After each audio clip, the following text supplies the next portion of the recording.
Nelson Mandela, a revered anti-apartheid revolutionary, politician and statesman, was born into the Madiba clan in the village of Mvezo in the Eastern Cape of South Africa on 18th July 1918.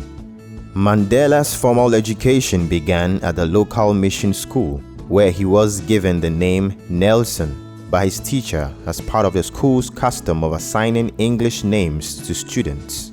He later attended Clarkberry Boarding Institute and then Hilltown, a Methodist secondary school where he excelled academically and participated in sports and extracurricular activities.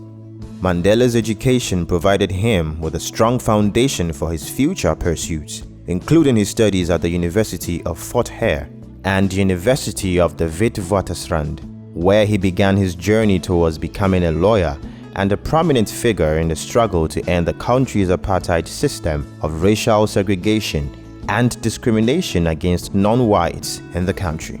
In 1944, Mandela joined the African National Congress, ANC, a political organization that sought to challenge apartheid through non-violent means. He helped to organize many peaceful campaigns and became a leader of its youth league.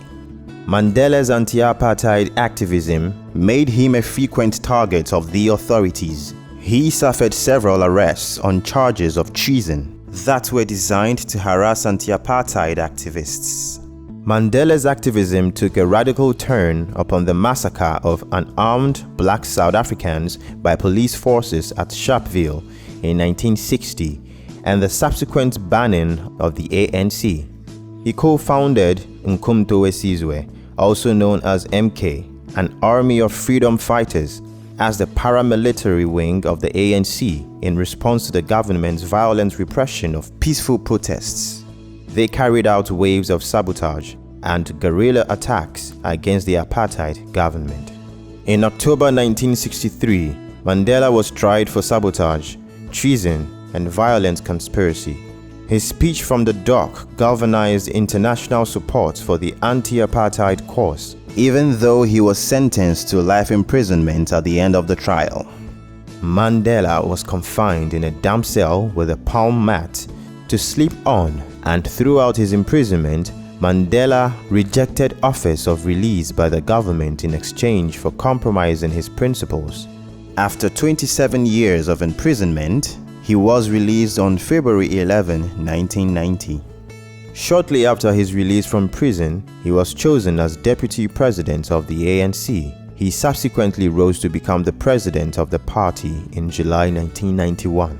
On April 27, 1994, the first free elections of South Africa were held.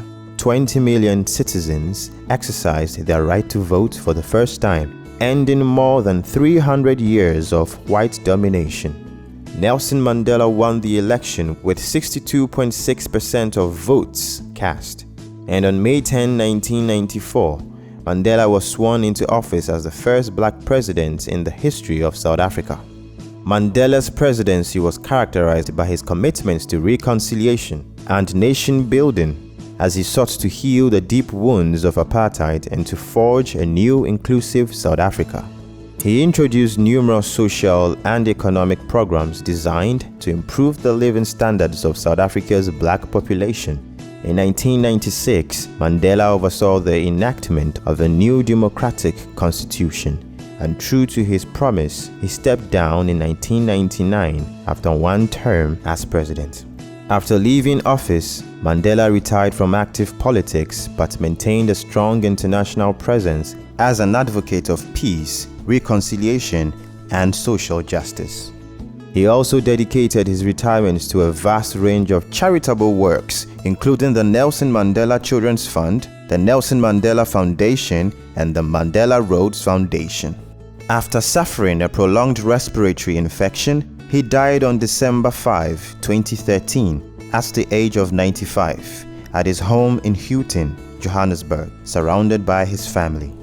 Mandela's life and legacy continue to inspire generations worldwide, embodying the ideals of forgiveness, compassion, and the pursuit of equality and justice for all. His dedication to the cause of freedom and his unwavering commitment to justice has left an indelible mark on history, earning him accolades such as the Nobel Peace Prize in December 1993 and cementing his place as one of the most revered figures of the 20th century.